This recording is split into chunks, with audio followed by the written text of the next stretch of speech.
David MacGregor, thank you for joining me. You are literally upside down from me, the opposite side of the world. Yep. It's morning here, just after 9 my time. What time is it your time? It's just after 8 o'clock here, down under on the other Down side. under. Everybody stands on their head here.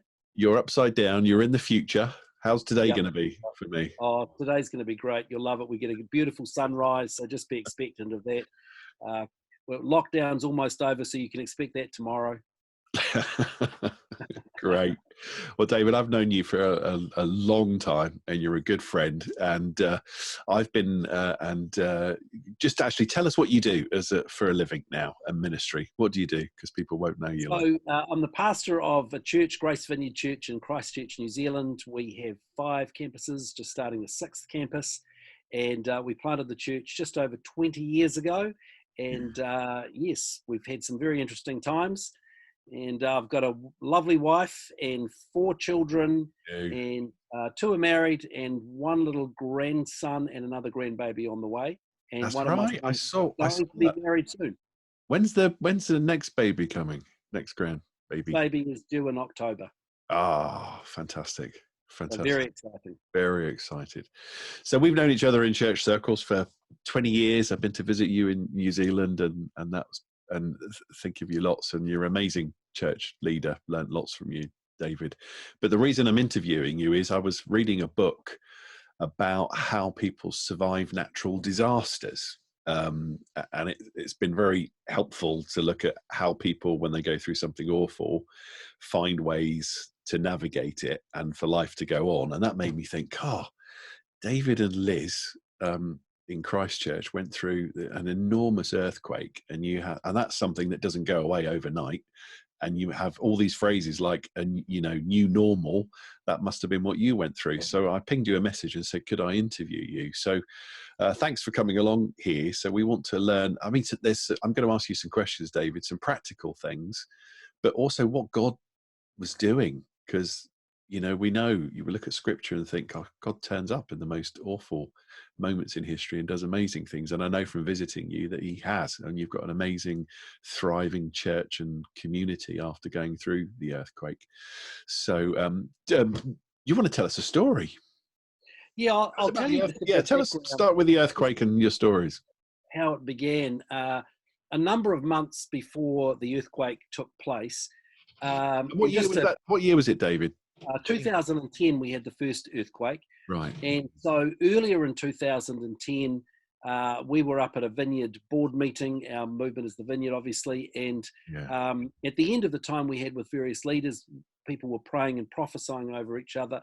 And Vicky Rankin, who's the wife who was our national director, just sort of laid hands on me, and she said, Dave, I just feel as though the Lord's saying that he's going to come and do something significant in Christchurch. And she said, in fact, I think it's going to be like a real shaking. She said, I've just got this vision of the cathedral in the middle of the square that we've got here in our city. She said, it's actually lying in ruins. And she said, it looks like there's been a massive earthquake and there are stones all over the ground. Oh my goodness. And she said, it looks like you are trying to pick up the stones and rebuild the cathedral. She said, now I'm not trying to say that there's going to be a huge earthquake in Christchurch. Gosh. I just feel as though God is going to spiritually shake the city, and that he wants you and your church to be part of rebuilding the spiritual foundations of the city. Whew. And so, people have all these visions and prophetic words and things. And of course, many times you don't take a thing like that literally. So I put it aside and actually forgot about it, to be honest. But a number of months later, and I must just preface this by saying that Christchurch is not a city that's known for earthquakes. Very, very rarely have we had earthquakes. Right. And it was just the occasional thing, and they were just slight and nothing to be worried about in the past.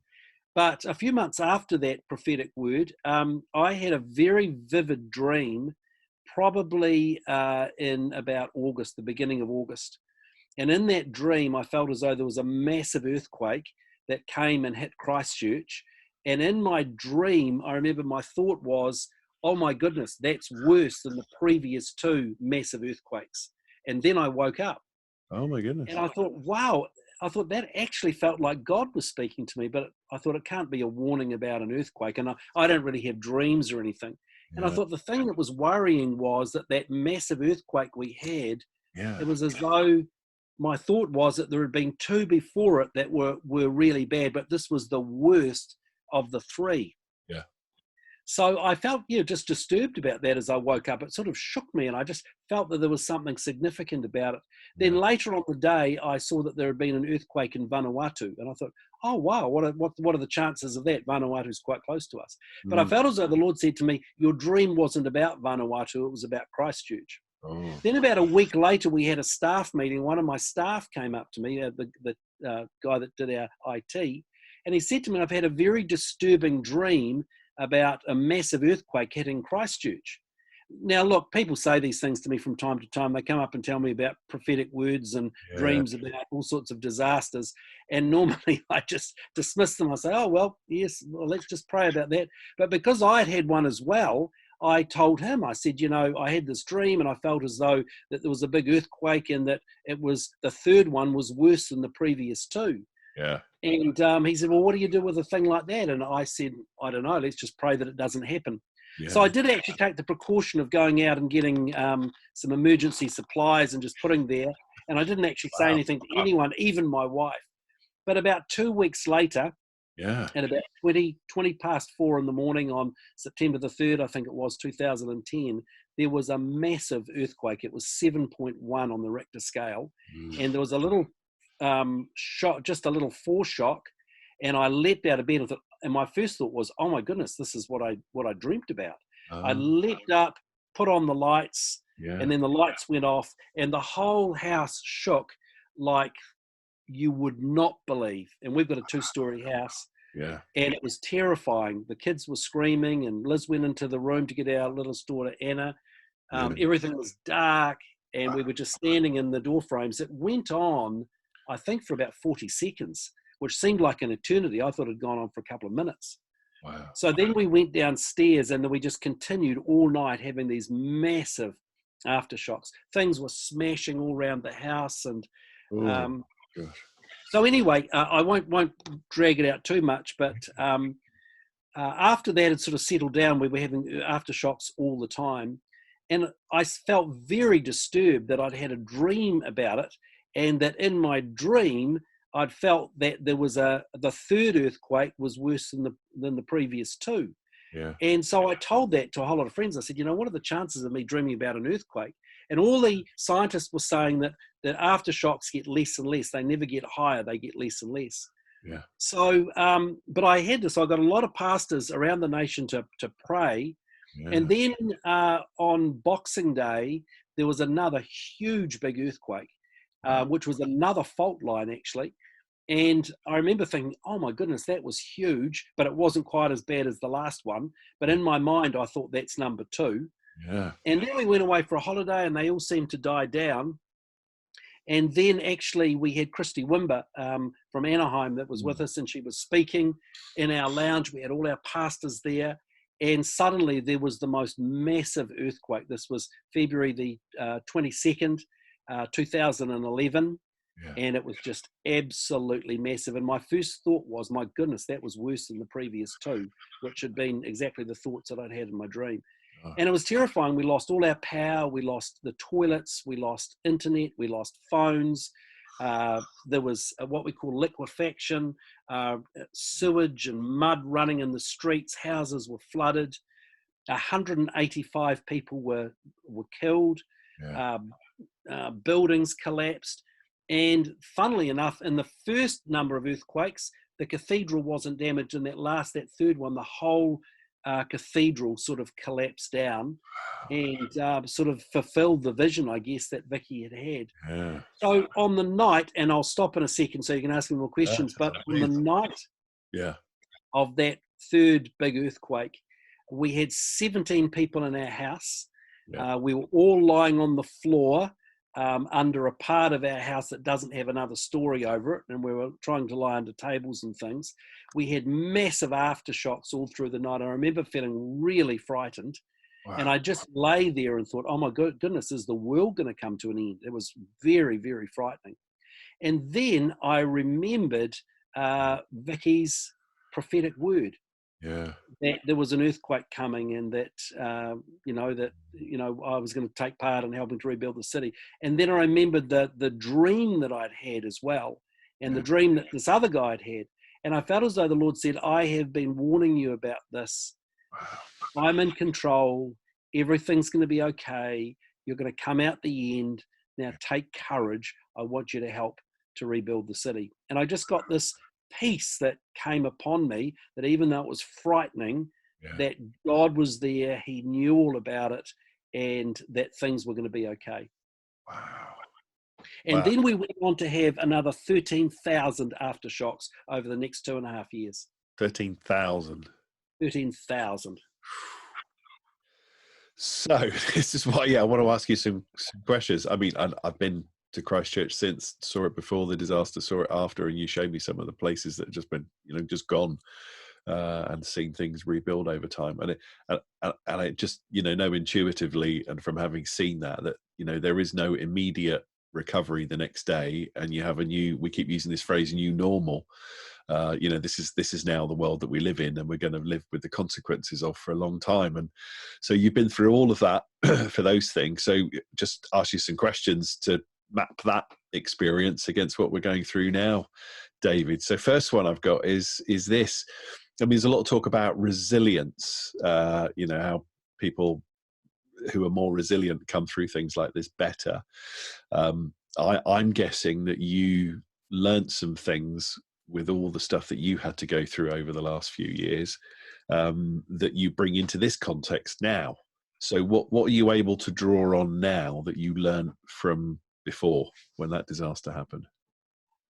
Well, that was a good run-up in some ways to this. And for us, because I don't think we've been hit anywhere near as hard with COVID-19 as the UK has, but the earthquake was pretty bad. And I don't believe that I handled it very well at all, emotionally and virtually anyway. I think I was a bit of a mess. I was scared. Just mentally, I think it was very, very frightening night after night. But I think there are a number of things that I learned to do over that time, and I think we've all learned to do. One of the things is that I regularly have supervision with a professional counsellor. In fact, I get sort of like counselling every week over the phone.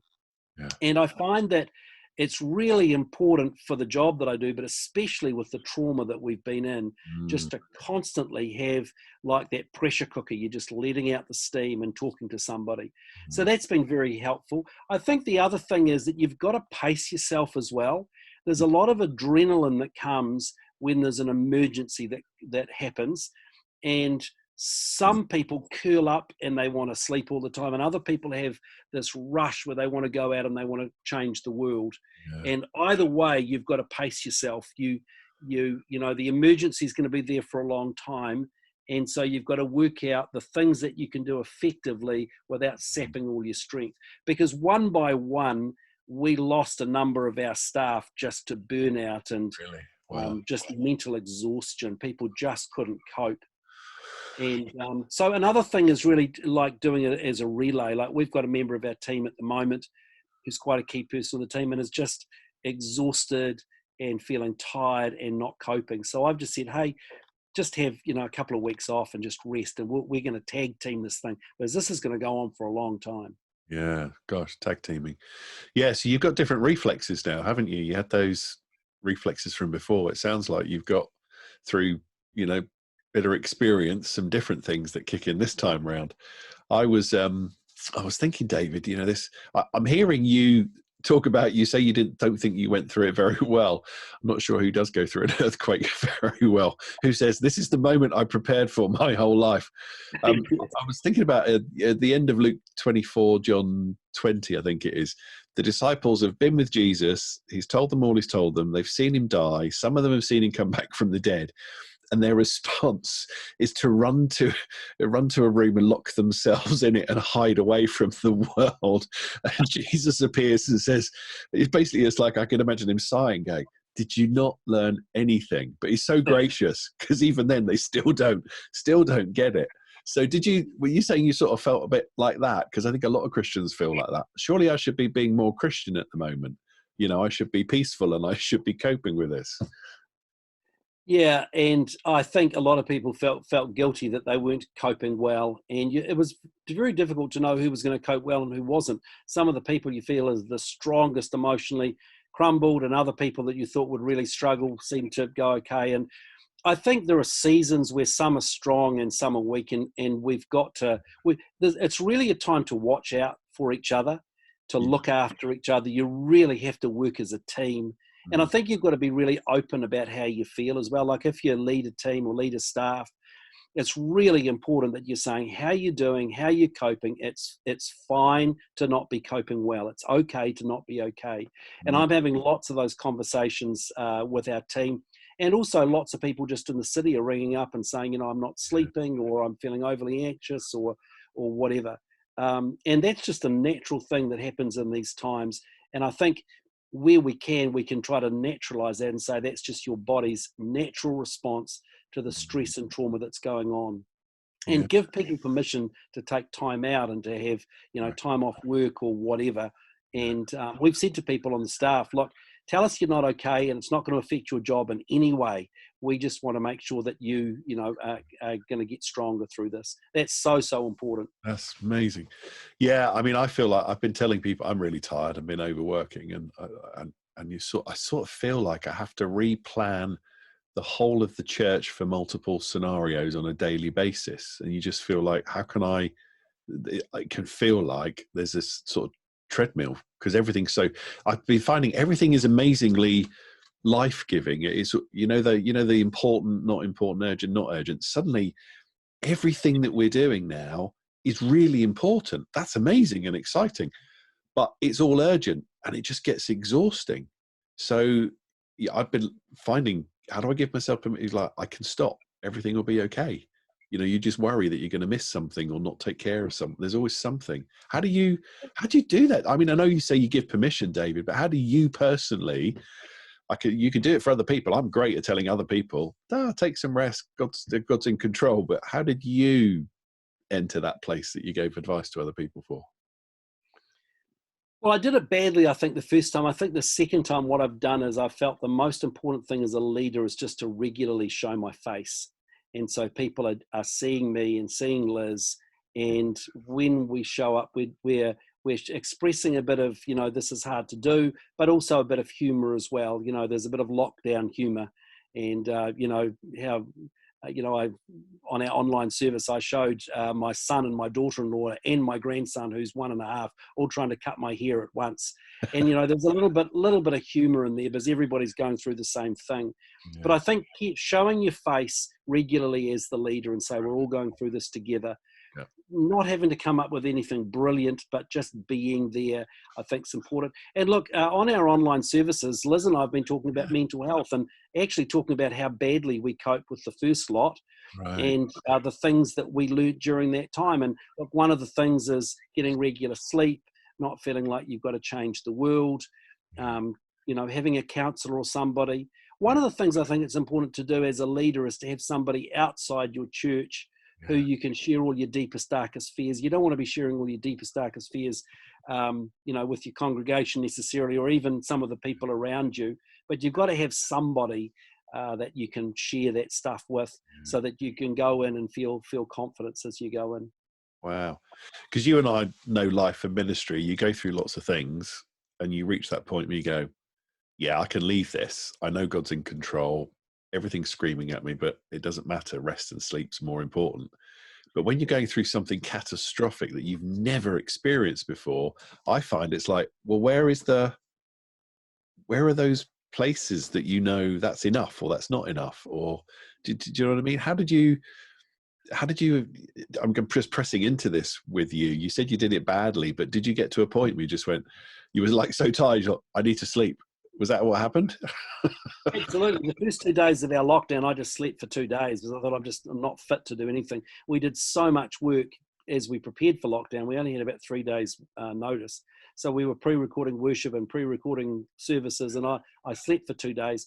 And then I sat down and tried to work out what are the 2 or 3 most important things that I'm going to focus on and not worry about a whole bunch of other things. And so we worked out what those things were. And look, comparison is a terrible thing at this time, to sort of look at all the other people and what they're doing and all that sort of stuff. That's a silly thing to do, because you're always going to realize you're not doing as well as somebody else. But do the things that are the most important for you and your church family, and just focus on doing those things well. And I think the first thing is your own mental health is important, looking after your family and your key leaders around you, and showing your face regularly, even if you've got nothing profound to say. And look, people are very understanding in these situations. You know, we'd never done live stream before. We went on and made a bit of a hash of it. But the good thing is everybody else was giving it a go, and they're all making a hash of it. So, you know, it's not like, you know, we're being compared with, you know, television. It's just giving it a go. And people are very forgiving. And I think people love the fact we're just giving it a go. And look, you've got to have a sense of humor in this as well. And even though it's really, really serious, the thing that gets you through is a sense of humor. And look, they released books of jokes, because there were jokes that went around about earthquakes all the time. You know, there was a book called How Do You Know You Live in Christchurch? Because every time a truck goes past, everyone jumps underneath the tables and all that sort of stuff. And it was true. It was what we were all feeling, you know, all those jokes. And it's the humor, because we had gone through this massive catastrophic event together, and our nerves were all in, but there was something funny about that at the same time. You know, it's funny because we'll have a mentality, even with this COVID-19 thing. Like, I watch television at the moment, and I see 2 people go to a cafe and hug each other, and I'm thinking, oh, you shouldn't do that. No, you're like, that's not allowed. You're okay, you can hug. You know, you're in Hollywood, nothing ever goes wrong there. But, you know, that's the mentality. And it was the same, you know, for us with earthquakes. Like, every time I went into a building, I was thinking, now, how do I escape, and what do I jump under if there's an earthquake? And that lasted for years. So there's a mentality that goes along with it that you pick up. I was talking to a trauma therapist the other day. You mentioned trauma. God, he's really helpful. I'm interviewing him at the end of this week. And he was talking about what trauma is, but he said often some of the things that we're going through at the minute, they're not particularly traumatic for some people, but they tap into previous trauma. It triggers stuff. And that's what's happening with a lot of people. And they're wondering why, but, well, this isn't, you know, I can't see my friends. That's not that bad. So why am I, you know, because it triggers something else from the past. And that made me think, you know, you guys, what's it like for you in New Zealand with this? I don't know what it's, you know, you might compare it and go, well, this is nothing compared to an earthquake, but it must tap into things for people, is it, from what happened previously? Oh, absolutely. Yeah, it really does. And I think for Christchurch, because we've had a number of things here. So we had those 3 years of earthquakes, and then a couple of years later, we had another big earthquake at a city about 100 miles away, but it's affected here as well. Then we had massive floods here. Then we had fires that burnt a whole lot of our mountains. And then last year we had the shootings where 52 people were killed by an extremist. And so it's sort of, for Christchurch people, it's sort of, not another thing.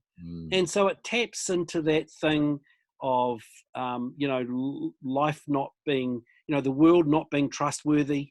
I remember at one point there was an earthquake about 5 years after the first one, and I came out of the church, and it was on a Sunday, and suddenly everything shook. And at first I thought I was just really dizzy, and because it looked like the buildings were moving, and then I realized it was an earthquake, and it just sort of, it unsettled me for a few days, because it just made me think, I can't trust the earth. You know, I can't, you know, you think you walk outside and the earth's going to be stable.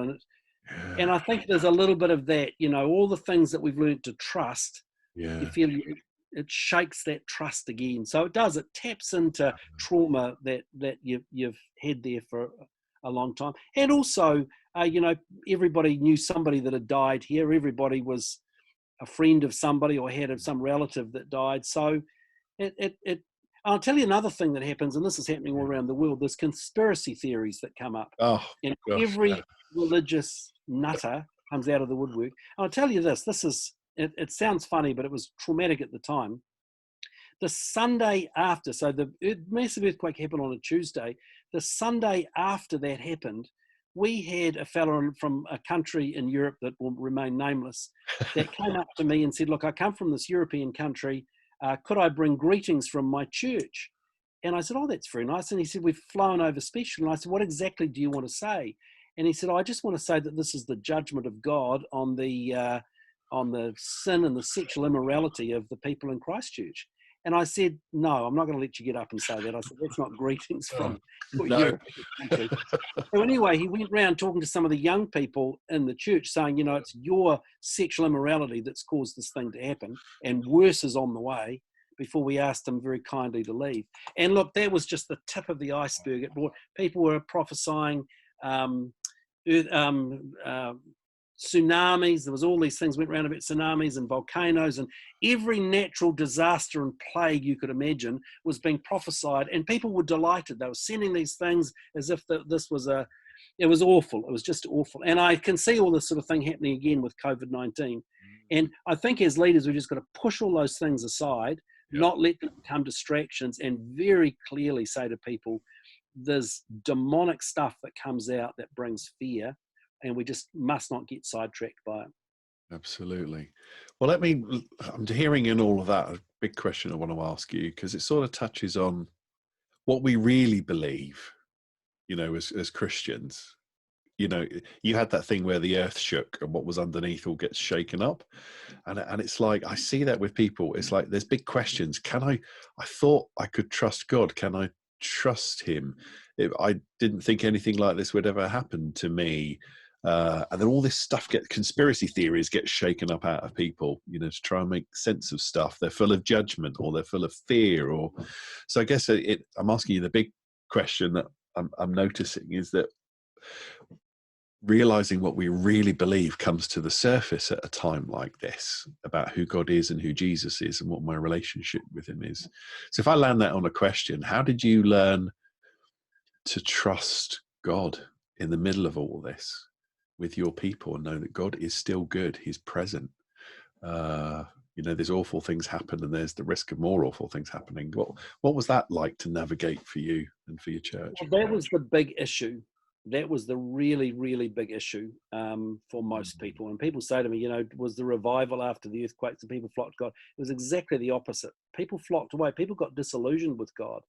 And I realized it's because we've got a bad theology. And I remember somebody asked me that question, said, you know, is there lots of people heading towards God? I said, no, people are disillusioned with God. And he said to me, are you disillusioned with God? And I said, and I laughed, and I said, no, I'm well beyond being disillusioned with God. I said, I had so many disappointments in my life that I said, I'm beyond that point, that I said, I've decided that I've just got to trust him and not understand. And so the way that I explain these things, and this is what helps me, I say I've got this thing called the mystery box, and all the things that I can't theologically explain, I just put into that box and I just leave them there. Otherwise, it'll mess me up completely. And all the things that I know are true, that God is good and that he's kind and he's loving and that he's in control and he's never going to leave me and forsake me, I just focus on those things. Because I don't really think there are answers to a lot of those questions that we were supposed to know. And just one very quick story. You know, when we lost our baby many years ago, I was in the shower, sort of crying out to God a couple of days later. And I said, God, you know, I thought you were good, and how would you let this happen? And why, Lord? And I remembered an incident that had happened 3 or 4 weeks earlier. I felt as though God brought it to my attention. We had a guy putting an aerial on our house so that we get better reception for the TV. I had my little boy Josh, who was about 3 years old, in my arms, and he called me Da instead of Dad, and he didn't have much language, but he would just say, what for? So he's pointing up to the aerial going up, and the man installing said, Da, what for? Yeah. And I said, well, that's the aerial that's being installed, Josh. Yeah. I said, oh, what for? And I said, well, he's putting the aerial up so that you can watch the Wiggles on TV. It's a kids program here. Ah, what for? And I said, well, the Wiggles come through the air and they come to the television aerial, and they go down through there and in the wires and into the television, and you watch them. Whether that's what happens or not, I really don't know. And he didn't really understand either. But I felt as though the Lord said to me, you couldn't explain it to your little boy, but all he knew was that his dad knew what was going on, and he was in your arms being looked after. And that's what I'm asking you to do. I'm asking you to just trust that your dad knows, and that you don't need to understand because it's beyond your understanding. Wow. And I have peace with that. That's what gives me peace. So when we go through these things, I don't try to figure it out. What I do try to figure out is, Lord, what do you want me to do? How do you want me to respond? Awesome. And so that's a much easier thing to do as a leader than try and work it out theologically. That's good. Very good. So, David, what have you seen God do through everything you went through that gives you hope for what God might be doing now? You know, what do you think? Well, I think there were so many opportunities through the earthquakes, and there are so many opportunities now that I see God's kingdom advancing. God's reaching out to people in wonderful ways. And look, it was such a massive devastation with the earthquake in Christchurch that it was well beyond the authorities to be able to cope, because it was on such a large scale. And parts of the city, especially where we've got one of our churches, was just not being looked after. They had no supermarkets, they had no gas stations, they had no electricity, they had no running water. And the people there were not being looked after because people were trying to do rescue of the inner city. And so the police chief actually rang us up at church. He was a Christian man from the Salvation Army. He rang us up and said, look, we desperately need somebody that's got a bit of organisation to help us. I know that churches have organisation, and you're a larger church. Could you organise a food program? He said, I can get the food to you, but can you distribute it? Yeah. So we set up, within a day, a food distribution service. The Army was flying it in, or the Air Force or whoever were flying it in. They had police coming and helping us, but we were initiating feeding 10,000 people a day. And just because we happened to be there, our building was used as an emergency centre. We had a big generator put on so people could have power and have hot food and all that sort of thing. And as a result of that, the different charities gave us money to do up part of our church to become a whole community centre.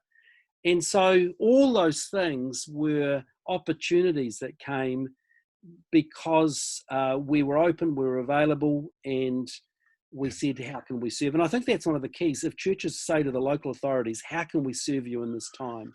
I think the opportunities are amazing. And so they're the things that I look for in these situations. What are our opportunities to wash the feet of our city and to bless? And what are the kingdom opportunities as well? And look, this COVID-19 season is just full of opportunities. I'd be another hour if I told you all the opportunities we have, but I'm excited. My team don't like me saying this because it is a very serious situation, but I'm excited about all the opportunities that there are to reach people for the kingdom.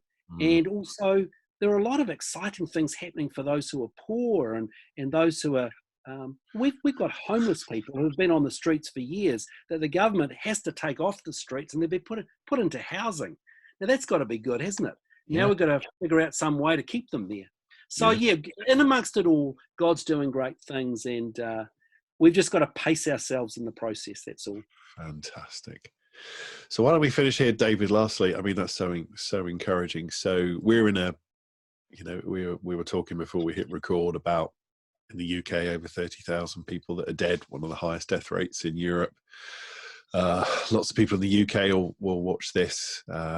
American friends will watch this, and they've got a very different context. You've got, a very different COVID context to us, and there's a lot of things to come. So as we stand on the edge of our new normal, of things being changed, relationships being changed, contact changed, the economy changed, I'm hearing you say that we can come through something like this, and God is still God, and he is sovereign, and he does amazing things, and there are things for us to do with him and partner with him.